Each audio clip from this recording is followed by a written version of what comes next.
Good morning, students. We are discussing about atomic structure. We are discussing revision of chemistry, and we have completed first chapter, and now we are discussing the second unit, that is structure of atom.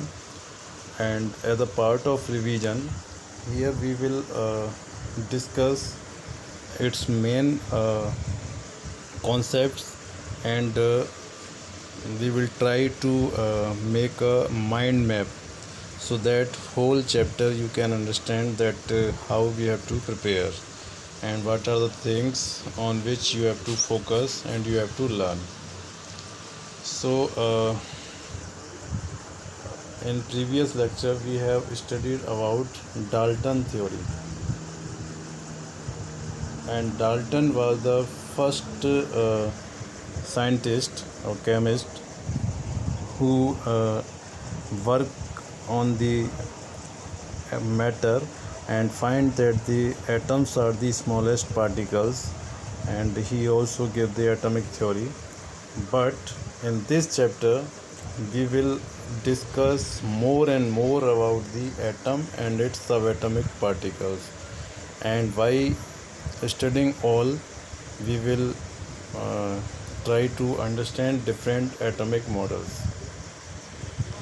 तो देखिए, सबसे पहले जो theory आई थी वो Dalton theory थी, और Dalton theory में कई सारे डाउट्स थे, लिमिटेशंस थी, ड्रॉबैक्स थे, जिसको जो फर्दर हमारी टेक्नोलॉजी हुई, रिसर्च और डेवलपमेंट हुए, नए नए साइंटिस्ट आए, तो उन्होंने कई सारे इसमें डेवलपमेंट किए। देखिए, इस पूरे चैप्टर को अगर हम समराइज़ करें तो समराइज़ करने के लिए देखिए क्या है कि सबसे पहले जो स्टडी हुई वो हमारे सब एटॉमिक पार्टिकल्स, ठीक है, इनकी डिस्कवरी हो गई। जैसे ये डिस्कवरी हुई तो जो डाल्टन कॉन्सेप्ट था एटम का वो फिनिश हो गया, है ना। सब एटॉमिक पार्टिकल्स, वो पार्टिकल्स जो एटम को बनाते हैं। तो सबसे पहले हम डिस्कवरी के बारे में पढ़ते हैं, discovery of electron, discovery of proton, and then discovery of neutron. ठीक है, जैसे ही हमारे 3 पार्टिकल्स की बात हो जाती है, उसके बाद एक टर्म और आता है ना, that is very important, nucleus, discovery of nucleus. ठीक है, फर्स्ट हम स्टडी करते हैं discovery of electron, proton, neutron, उसके बाद डिस्कवरी ऑफ न्यूट्रॉन। तो ये पूरा हमारा एटम के जो मेन कॉन्स्टिट्यूएंट या कंपोनेंट हैं उनकी डिस्कवरी हो गई। यही हमारे SAP हैं, है ना, सब एटॉमिक पार्टिकल्स। जब सब एटॉमिक पार्टिकल्स डिस्कस हो जाते हैं, उसके बाद हम बात करते हैं कि जो सब एटॉमिक पार्टिकल्स हैं वो एटम के अंदर, है ना, किस तरीके से एग्जिस्ट करते हैं, उनकी क्या पोजीशन है, क्या लोकेशन है, क्या नेचर है। इस सब चीज़ को जो बताता है वो हमारा क्या कहलाता है, एटॉमिक मॉडल, है ना। एटम के अंदर डिफरेंट सब एटॉमिक पार्टिकल्स का नेचर और पोजीशन। ठीक है, तो डिफरेंट एटॉमिक मॉडल्स आ जाते हैं। सबसे पहले हमने किसकी बात की, SAP की, सब एटॉमिक पार्टिकल। उसके बाद एटॉमिक मॉडल, है ना। एटॉमिक मॉडल की अगर हम बात करें तो एटॉमिक मॉडल कौन कौन से हैं।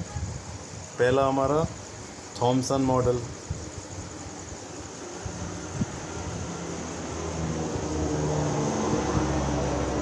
ठीक है। उसके बाद रदरफोर्ड मॉडल आ गया,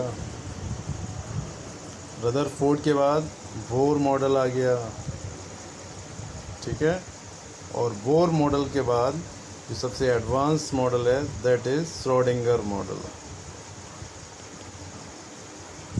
ठीक है, इस पूरे चैप्टर में हमें केवल इतना ही स्टडी करना है, लेकिन जितना हम इसको सिंपल यहाँ पर समझ रहे हैं ये उतना सिंपल है नहीं है ना। हर टॉपिक के कुछ रिलेटेड सब टॉपिक्स भी हैं। जैसे जब रदरफोर्ड मॉडल की बात करेंगे तो रदरफोर्ड का एक स्कैटरिंग एक्सपेरिमेंट है। सब एटॉमिक पार्टिकल्स की बात करेंगे तो उसमें डिस्कवरी ऑफ कैथोड रेज, है ना, ये एक्सपेरिमेंट है। प्रोटॉन की बात करेंगे तो डिस्कवरी ऑफ एनोड रेस, है ना। इसी तरीके से बोर मॉडल की बात करेंगे तो बोर मॉडल में बोरवरी के रूल्स आ जाएंगे, है ना। उसके अलावा रदरफोर्ड की जब लिमिटेशंस की हम बात करेंगे, यहाँ पर रदरफोर्ड देखिए, जब एक मॉडल है तो हमें दूसरे मॉडल की क्या ज़रूरत है ना।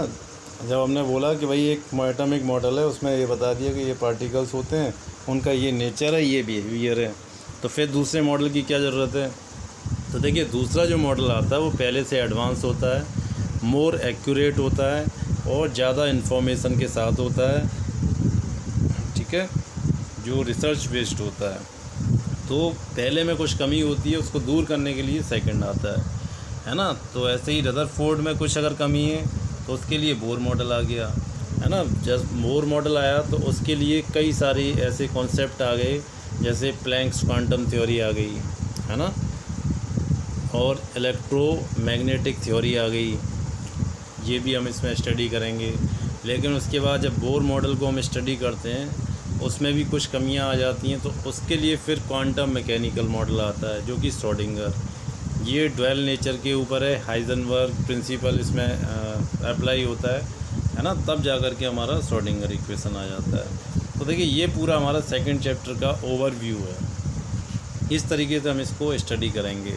अब देखिए, यहाँ पर जब हम रिवीजन कर रहे हैं तो रिवीजन में क्या है कि आपको ये पता होना चाहिए कि कौन कौन सी चीज़ें किस तरीके से दूसरी चीज़ों से कनेक्टेड हैं, है ना। मेन कॉन्सेप्ट्स कौन कौन से हैं, कहाँ से आपके न्यूमेरिकल्स बन सकते हैं, या कौन से डेरिवेशंस हैं, या कोई एक ऐसा कॉन्सेप्ट है ना, जो बिल्कुल न्यू है या कॉम्प्लिकेटेड या कॉम्प्लेक्स है ना, कॉम्प्लेक्स टाइप का है। ऐसे भी इसमें 2-3 आपको पॉइंट्स मिलेंगे, जिनको आप तब तक 2-3 बार रिवाइज़ नहीं करेंगे, मेरी पुरानी जो वीडियोज़ हैं उनको आप नहीं देखेंगे, है ना, तब तक वो क्लियर नहीं होगा। हाँ, ऐसा भी कर सकते हैं कि अगर नहीं समझ में आता तो आप डाउट लिख करके उसे भेजिए और पूछिए, ठीक है, तो वहाँ से आपको क्लियर हो जाएगा। तो इसमें देखिए, मेन जो चीज़ें हैं वो क्या है, पहले सब एटॉमिक पार्टिकल्स की बात करेंगे, एटॉमिक कौन कौन से कांस्टेंट पार्टिकल होते हैं, फिर मॉडल्स की बात करेंगे। एक से जब दूसरे मॉडल पे जाते हैं तो कुछ ना कुछ ऐसे सब टॉपिक्स आ जाते हैं वहाँ पर, जो पहले मॉडल को दूसरे से कनेक्ट करते हैं, है ना। जैसे मैं एक एग्जांपल बताऊंगा कि रदरफोर्ड मॉडल को जो बोर मॉडल से कनेक्ट करता है, तो उसमें जो रोल होता है वो किसका, इलेक्ट्रोमैग्नेटिक थ्योरी का है। या हम बात करें जो बोर मॉडल है उससे श्रोडिंगर पर हम कैसे आएंगे, तो इन दोनों को कनेक्ट करने के लिए क्या थ्योरी है, दैट इज़ ड्वेल नेचर, है ना। जो पार्टिकल्स होते हैं वो ड्वेल नेचर शो करते हैं। ड्वेल का मतलब डबल, है ना, वो एक में नहीं होगा। हम मान लेंगे पार्टिकल है तो वो पार्टिकल भी नहीं होगा, और हम ये माने कि वो रेडिएशन यानी वेव है तो वेव भी नहीं होगा। वो डिपेंड करता है कि किस कंडीशन में, जो माइक्रोस्कोपिक जो हम नेक्ड आई से नहीं देख सकते, बहुत छोटे पार्टिकल्स, उनको माइक्रोस्कोपिक बोलते हैं, तो वो डबल नेचर शो करते हैं। कुछ प्रॉपर्टीज़ के लिए वो क्या करते हैं, पार्टिकल्स की तरह बिहेव करते हैं, और कुछ के लिए वेव की तरीके से, ठीक है। तो देखिए, अभी हम थोड़ा सा ब्रीफ यहाँ पर सब एटॉमिक पार्टिकल्स इनके बारे में बात करते हैं आज। तो देखिए, सबसे पहले जे थॉमसन ने इलेक्ट्रॉन की डिस्कवरी की। उसके लिए उन्होंने ग्लास, जो ब्रुक्स एक साइंटिस्ट थे, है ना, उन्होंने एक ग्लास की ये डिस्चार्ज ट्यूब बनाई है, ये ग्लास की बनी हुई है ये वाली, और इसमें उन्होंने 2 कंडीशन अप्लाई की। एक तो लो प्रेशर लिया और वेरी हाई वोल्टेज कितना था, 10 to 11,000 वोल्ट। जब उन्होंने ऐसा किया और इसको एक सोर्स ऑफ इलेक्ट्रिसिटी से कनेक्ट कर दिया, और एक इन्होंने इसके अंदर गैस भी फिल की, है ना, जिसका प्रेशर बहुत कम था। तो ये क्या देखते हैं कि कैथोड से कुछ रेज़ पास होती हैं, ये कैथोड है, और यहाँ से कुछ रेज़ पास हो रही हैं, वो कहाँ जा रही हैं, एनोड पर जा रही हैं। अब क्योंकि ये कैथोड से प्रोड्यूस हो रही हैं तो इनको क्या बोला, कैथोड रेज़ बोला। अब उन्होंने इसका बिहेवियर स्टडी किया, तो उन्होंने देखिए बिहेवियर में क्या क्या प्रॉपर्टीज़ देखी कि these travels in a straight line, cathode से जाएंगी एनोड की तरफ जाएंगी, ये इनविजिबल होती हैं लेकिन फ्लोरेसेंट प्रोड्यूस कर सकती हैं। कब जब हम एक जिंक सल्फाइड उसकी लेयर लगा दें, है ना, पीछे यहाँ पर एनोड के पास, इधर यहाँ पर अगर जिंक सल्फाइड हमने लगा दिया, उस पर ये एक्सपोज होंगी तो ये क्या करती हैं, ग्लो करती हैं। उसी को हम क्या बोलते हैं, फ्लोरेसेंट या फॉस्फोरेसेंट। ठीक है। अच्छा, इसके अलावा जब हम इसको इलेक्ट्रिक या मैग्नेटिक फील्ड में रखते हैं तो ये क्या होता है, उससे अफेक्टेड हो जाती हैं। अगर मान के चलिए यहाँ पर हमने एक प्लेट लगा दी जो पॉजिटिव है और एक लगा दी नेगेटिव, तो क्योंकि ये नेगेटिव से जा रही हैं तो नेगेटिव से ये क्या होगा, कहाँ जाएगा, पॉजिटिव की तरफ चला जाएगा, इस तरीके से, है ना। नेगेटिव से कहाँ चला जाएगा, पॉजिटिव की तरफ। ठीक है, तो इसको हम क्या बोलते हैं, डेविएशन ऑफ कैथोड रेज। अब देखिए नेगेटिव से कहाँ जा रहा है, पॉजिटिव की तरफ जा रहा है। इसका मतलब क्या हुआ कि ये कैसी है, नेगेटिव चार्ज पार्टिकल्स होते हैं।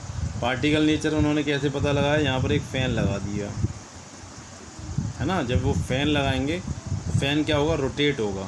फ़ैन क्या होगा, रोटेट होगा। तो रोटेट होने से क्या होगा, हमें पता चल जाएगा कि ये जो है पार्टिकल से मिलकर के बनी हुई है, ना कि किसी रेडिएशन से। लाइट नहीं है ये क्या है, पार्टिकल्स हैं। लाइट होता तो फ़ैन पर जब लाइट पड़ता है तो फ़ैन पे कोई मूवमेंट नहीं होता, लेकिन जब पार्टिकल जैसे हवा चलती है, हवा में क्या होते हैं, एयर पार्टिकल्स होते हैं, तो वो उसको रोटेट कर देते हैं काइनेटिक एनर्जी की वजह से। तो इस वजह से उन्होंने स्टडी किया कि जो हमारे पार्टिकल्स हैं, दीज आर नेगेटिवली चार्ज्ड और स्ट्रेट लाइन में चलते हैं। और ये फंडामेंटल पार्टिकल्स हैं। फंडामेंटल पार्टिकल्स क्यों हैं, क्योंकि ये इनके लिए जो E/m का रेशो होगा, है ना, इनका जो चार्ज है और जो मास है वो दोनों क्या है, फिक्स हैं। और इनमें देखिए काइनेटिक एनर्जी होती है, तो ये मैकेनिकल वर्क भी कर सकते हैं। कैसे, अगर हमने कोई लाइट फ़ैन रख दिया तो उसको ये रोटेट कर देंगे। और अगर कोई हैवी मेटल है उस पर अगर हम इसको एक्सपोज करें तो ये एक्स रेज़ प्रोड्यूस करती हैं। क्या करती हैं, एक्स रेज़ प्रोड्यूस करती हैं। ठीक है, एक्स रेज़ आपको पता है किसके लिए हम यूज करते हैं। एक्स रेज़ को हम यूज करते हैं किसके लिए, कोई फ्रैक्चर हो जाए बॉडी के अंदर, है ना, जो इंटरनल पार्ट्स होते हैं उनको स्कैन करने के लिए। जे थॉमसन ने ये भी बताया, देखो यहाँ पर क्या है कि एक उन्होंने 2 टाइप के फील्ड क्रिएट किए। यहाँ से ये कैथोड रेज प्रोड्यूस हुई, देखिए ये कैथोड रेज हैं, ये एनोड की तरफ जा रही हैं। अब जब ये रेज जा रही हैं तो उन्होंने क्या किए, यहाँ पर 2 टाइप के फील्ड लगा दिए। जो ये वाला फील्ड दिख रहा है आपको, ब्लू और येलो, ये कौन सा, इलेक्ट्रिक फील्ड। और एक ये है जो आपको बड़ा हैवी सा दिखाई दे रहा है, ये मैग्नेटिक फील्ड है, नॉर्थ एंड साउथ पोल। अगर वो क्या करते हैं कि इसमें से एक फील्ड को हम बढ़ा दें, कौन सा, इलेक्ट्रिक फील्ड, तो जो हमारा पार्टिकल है वो इस तरफ डेविएशन हो जाएगा। अगर हम उसको मैग्नेटिक फील्ड की तरफ बढ़ा दें, इसको इंक्रीज़ कर दें, तो वो इधर डेविएट हो जाएगा। लेकिन अगर हम क्या करें, दोनों को मैनेज करें, बैलेंस करें, है ना, इस तरीके से कि वो ना इधर डेविएट हो और ना इधर डेविएट हो, तो वो कहाँ आएगा, इस वाले पॉइंट पर, है ना। इस पॉइंट पर जब वो आता है तो इससे क्या करते हैं, E/m का रेशो हम कैलकुलेट कर सकते हैं, ये वाला। तो इलेक्ट्रॉन के लिए जो E/m का रेशो है वो क्या होता है, फिक्स होता है, 1.758 × 10⁻11 कूलॉम पर kg, है ना। ये वैल्यू आपको लर्न होनी चाहिए क्योंकि इसका एक इम्पोर्टेंस है। इससे हम मास ऑफ इलेक्ट्रॉन कैलकुलेट कर सकते हैं। कैसे, देखिए आपको E/m दे रखा है और E आपके पास पता है कितना होता है, 1.6 × 10⁻19। किसी भी सब्सटेंस पर मिनिमम चार्ज जो पॉसिबल है दैट इज़ 1.6 × 10⁻19 कूलॉम, और वो इलेक्ट्रॉन का चार्ज होता है ना। या हम कह सकते हैं क्वांटिफिकेशन जो ऑफ चार्ज जो होता है वो इसी के मल्टीपल में होता है। ठीक है, इस मतलब इससे कम चार्ज हो ही नहीं सकता, और कोई भी चार्ज होगा वो इसके मल्टीपल में होगा, है ना। अगर हम इसको एक वैल्यू दे दें क्या, E, तो हमारे चार्ज होते हैं वो कैसे होते हैं, N × E। और आपने एक फार्मूला पढ़ा होगा फिजिक्स में, Q = NE। N क्या है यहाँ पर, number of particles, number of charge, और E हमारा फंडामेंटल चार्ज है, that is charge of electron. और E को हम इस वैल्यू से डिवाइड कर दें तो क्या आ जाएगा, मास ऑफ इलेक्ट्रॉन आ जाएगा। तो वो कितना होता है, 9.1 × 10⁻31। तो देखिए इससे एक पॉइंट क्लियर हो गया कि जो इलेक्ट्रॉन है ना, इनके लिए जो E/m है वो फिक्स होता है। डिस्चार्ज ट्यूब में हम कोई भी गैस ले लें, उनके लिए E/m की वैल्यू क्या आएगी, हमेशा फिक्स आएगी। इसी तरीके से उन्होंने सेकंड एक्सपेरिमेंट है ना, वो किया किसके लिए, प्रोटॉन्स के लिए। सेम एक्सपेरिमेंट उसी के अंदर किया, किसने, गोल्डस्टीन ने किया। थॉमसन की जगह पर कौन आ गए, गोल्डस्टीन आ गए। इलेक्ट्रॉन किसने किया, थॉमसन। प्रोटॉन पर वर्क किसने किया, गोल्डस्टीन। लेकिन यहाँ पर एक चीज़ है ना, जो आपको याद रखनी है, गोल्डस्टीन ने पूरी मेहनत की है ना प्रोटॉन की डिस्कवरी में, लेकिन जो नेम दिया फाइनली वो किसने दिया, रदरफोर्ड ने। ठीक है, working by Goldstein and named by Rutherford. तो इसमें क्या हुआ, देखिए थोड़ा सा चेंज हुआ केवल। यहाँ पर उन्होंने क्या किया, जो कैथोड थी ये उन्होंने पोरस ले ली इस तरीके से। और जब ये पोरस ली तो यहाँ से जो पार्टिकल्स हैं वो इस तरीके से एनोड से किधर चले गए, कैथोड पर गए। एनोड से कहाँ पर गए, कैथोड पर। ठीक है, जब एनोड से कैथोड पर गए और यहाँ पर उन्होंने एक जिंक सल्फाइड की लेयर लगा दी, तो यहाँ पर भी क्या हुआ, सेंटिलेशन यानी ग्लो प्रोड्यूस हुआ। इसका मीनिंग क्या हुआ कि जैसे कैथोड रेज होती हैं जिनको इलेक्ट्रॉन हम कहते हैं, उसी तरीके से एनोड रेज भी होती हैं, उसका वो किससे बनी होती हैं, वो पॉजिटिव चार्ज पार्टिकल से बनी होती हैं। उनको हम क्या बोलते हैं, प्रोटॉन बोलते हैं।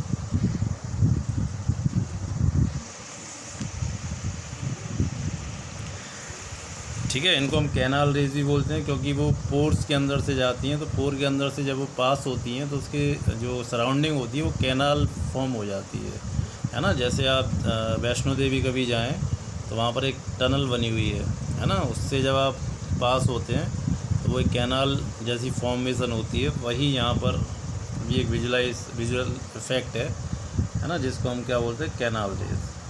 प्रॉपर्टीज़ की बात करें तो सिमिलर प्रॉपर्टीज़ इसकी भी होती हैं, केवल 2 और 3 प्रॉपर्टीज़ हैं जो उससे वेरी करती हैं।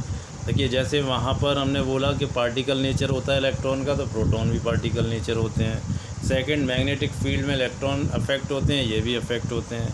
इलेक्ट्रिक फील्ड में इलेक्ट्रॉन पॉजिटिव प्लेट की तरफ जाएंगे, प्रोटॉन नेगेटिव की तरफ जाएंगे। इसका मतलब इलेक्ट्रॉन नेगेटिव चार्ज होते हैं, प्रोटॉन पॉजिटिवली चार्ज होते हैं। दोनों में पार्टिकल नेचर होता है, काइनेटिक एनर्जी दोनों में होती है। और देखिए इनके लिए जो E/m का रेशो है, हमने बताया था इलेक्ट्रॉन के लिए वो फिक्स होता है, लेकिन प्रोटॉन के लिए फिक्स नहीं होता। वो किस पर डिपेंड करेगा कि कौन सी हमने गैस या एलिमेंट उस डिस्चार्ज ट्यूब में लिया है, क्यों, है ना। इसका आंसर समझिए, हाइड्रोजन है, हाइड्रोजन ब्रेक होता है किसमें, H+ और E-। अगर हम यहाँ पर क्या ले लें, इसकी जगह पर हमने ले लिया हीलियम ले लिया, तो ये ब्रेक होगा किसमें, He+ और प्लस इलेक्ट्रॉन। ठीक है, तो देखिए यहाँ पर इलेक्ट्रॉन तो दोनों जगह सेम आ रहा है, लेकिन हाइड्रोजन हीलियम के इक्वल नहीं है। क्यों, क्योंकि हाइड्रोजन के अंदर क्या है, 1 प्रोटॉन है, जबकि हीलियम के अंदर कितने हैं, 2 प्रोटॉन्स हैं। ठीक है, इस वजह से इनके लिए E/m का रेशो चेंज हो जाता है। अब थर्ड जो सब एटॉमिक पार्टिकल है हमारा, दैट इज़ न्यूट्रॉन, है ना। न्यूट्रॉन हमारा थर्ड सब एटॉमिक पार्टिकल है। इसकी डिस्कवरी कैसे हुई कि उन्होंने बोला कि जब इलेक्ट्रॉन प्रोटॉन हमारे पास पार्टिकल है, अगर इनका हम वेट लें तो वो एटम के मास के इक्वल होना चाहिए। तो हाइड्रोजन के लिए तो देखिए ये बिल्कुल सही रहा कि इलेक्ट्रॉन और प्रोटॉन दोनों का मास किसके इक्वल है, एटम के। लेकिन जब हम हाइड्रोजन की जगह हीलियम ले लें, है ना, या लिथियम ले लें, तो ये गड़बड़ हो जाता है। क्यों, क्योंकि वहाँ पर जो प्रोटॉन का मास है वो एटम के मास के जस्ट हाफ आता है ना। तो यहाँ से चैडविक एक साइंटिस्ट थे, उन्होंने इसको स्टडी किया। उन्होंने क्या किया कि बेरिलियम ले लिया, है ना, 4th नंबर जो एटम है, हाइड्रोजन, हीलियम, लिथियम, बेरिलियम, उसके ऊपर अल्फ़ा पार्टिकल की बम्बार्डिंग कर दी। ये अल्फ़ा पार्टिकल है ना, हीलियम न्यूक्लियस को अल्फ़ा पार्टिकल बोलते हैं। हीलियम से इलेक्ट्रॉन निकाल दीजिए तो जो बचेगा वो हमारा अल्फ़ा पार्टिकल होगा। तो उसकी बम्बार्डिंग उन्होंने किस पे की, बेरिलियम पर। तो बेरिलियम पर जब उन्होंने बम्बार्डिंग की तो देखिए यहाँ पर समझिए, इसके 4 एटॉमिक नंबर, इसका 2, 4 और 2 6 हो गया, बैलेंस हो गया। लेकिन जब इसका एटॉमिक मास 9 + 4 कितना होना चाहिए, 13 होना चाहिए, लेकिन कार्बन मिला वो कितना 12, तो 1 एटॉमिक यूनिट की यहाँ पर प्रॉब्लम आ गई। तो उन्होंने स्टडी किया कि वो जो 1 एटॉमिक यूनिट की जो डिफरेंस आ रहा है वो एक डिफरेंट काइंड का सब एटॉमिक पार्टिकल है जिस पर कोई चार्ज नहीं होता, चार्जलेस यानी न्यूट्रल है। तो उसको इन्होंने क्या बोला, न्यूट्रॉन बोला। ठीक है, तो बेरिलियम पर जब हमने किसका अटैक किया, अल्फ़ा पार्टिकल का, तो वहाँ से एक नया न्यू टाइप का पार्टिकल निकला जिसका मास प्रोटॉन के बराबर होता है पर चार्ज उस पर 0 होता है। इसको उन्होंने न्यूट्रॉन बोला। इस तरीके से हमारा ये 3rd फंडामेंटल पार्टिकल डिस्कवर हो गया। अब देखिए इसकी ये कुछ वैल्यूज़ हैं, ये आपको लर्न होनी चाहिए, है ना। ये आपको 11, 12 कंपटीशन एग्ज़ाम्स हर जगह आपको ये फ्रीक्वेंटली यूज करनी होंगी और कहीं भी आपसे इनके बारे में कुछ भी पूछा जा सकता है ना। तो देखिए इलेक्ट्रॉन की डिस्कवरी थॉमसन ने की, प्रोटॉन की गोल्डस्टीन, लेकिन यहाँ रदरफोर्ड भी अगर दिया हो तो आप रदरफोर्ड मार्क करेंगे, अगर रदरफोर्ड नहीं दिया तो गोल्डस्टीन मार्क करेंगे। और न्यूट्रॉन चैडविक।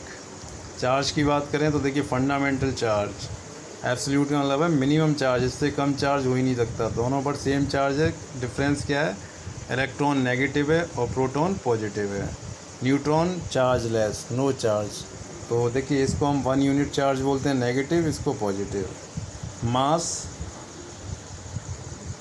न्यूट्रॉन और प्रोटॉन का मास देखिए बिल्कुल सेम है, 1.67 और 1.67 × 10⁻27 किलोग्राम। इसको ग्राम में अगर हम चेंज करेंगे तो ये 24 हो जाएगा, 27 से कितना हो जाएगा 24।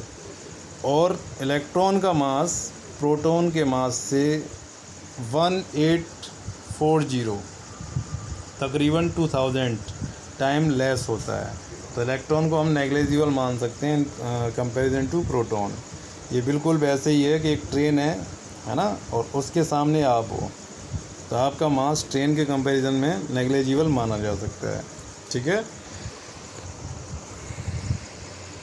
अब देखिए कुछ टर्म है, जैसे अभी मैंने यहाँ पर ये बात की थी आपसे, बेरिलियम या नीचे 4 लिखा हुआ है, ऊपर 9 लिखा हुआ है, तो इसका मीनिंग क्या है। तो इसको समझने के लिए कुछ टर्म्स हैं, जैसे एटॉमिक नंबर। एटॉमिक नंबर हमारा Z से रिप्रेजेंट होता है, ये नंबर ऑफ प्रोटॉन और इलेक्ट्रॉन के इक्वल होता है।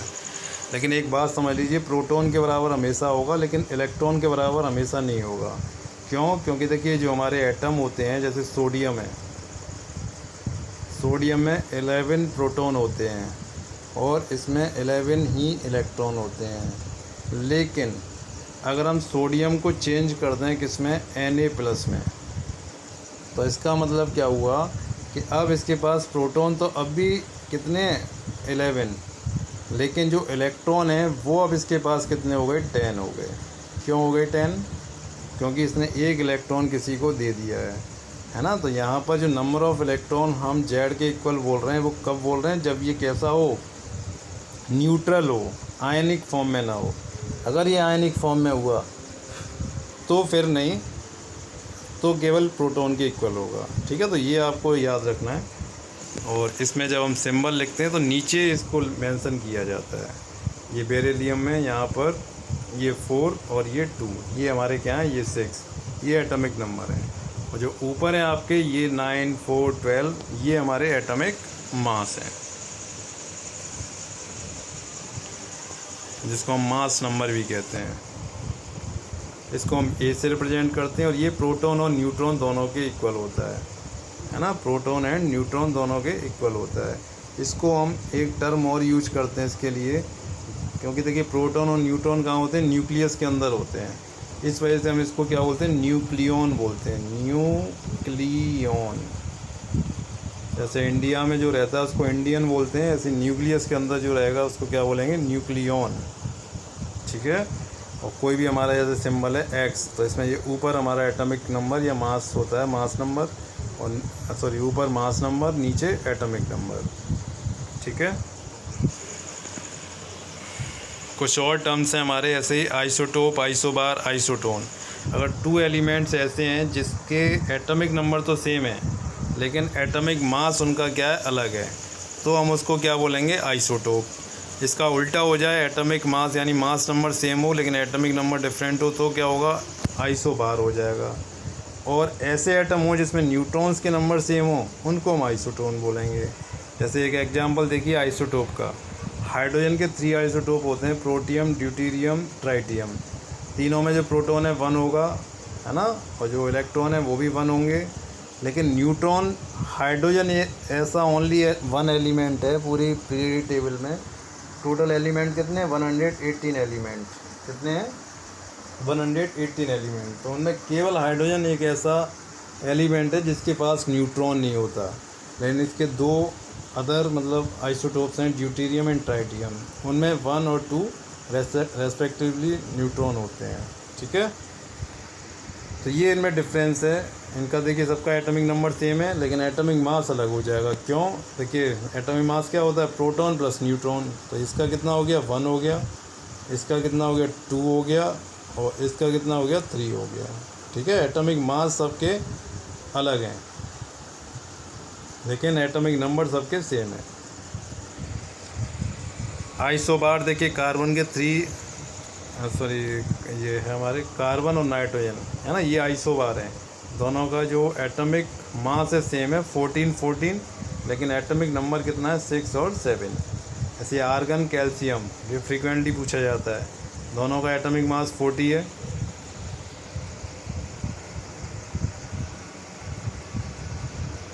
ठीक है, दोनों का एटॉमिक मास कितना है? 40, लेकिन एटॉमिक नंबर आर्गन का 18 और कैल्शियम का 20। अब एक देखिए एग्जांपल आइसोटोन। आइसोटोन का मीनिंग होता है कि जैसे प्रोटॉन, इलेक्ट्रॉन, न्यूट्रॉन, है ना, ये तीनों हमारे क्या हैं? प्रोटॉन, इलेक्ट्रॉन, न्यूट्रॉन, ये सब एटॉमिक पार्टिकल्स हैं। तो इनमें देखिए प्रोटॉन, इलेक्ट्रॉन को आप छोड़िए, चाहे कम हो या ज़्यादा हो, लेकिन जो न्यूट्रॉन है वो सब में क्या होंगे? सेम होंगे। तो कार्बन 14, नाइट्रोजन 15, ऑक्सीजन 16। तीनों में आप देखेंगे तो जो न्यूट्रॉन का नंबर है वो क्या हमारा? सेम है। कितने? 8। ठीक है, इस वजह से क्या हो गए हमारे? आइसोटोन। दोबारा समझ लीजिए,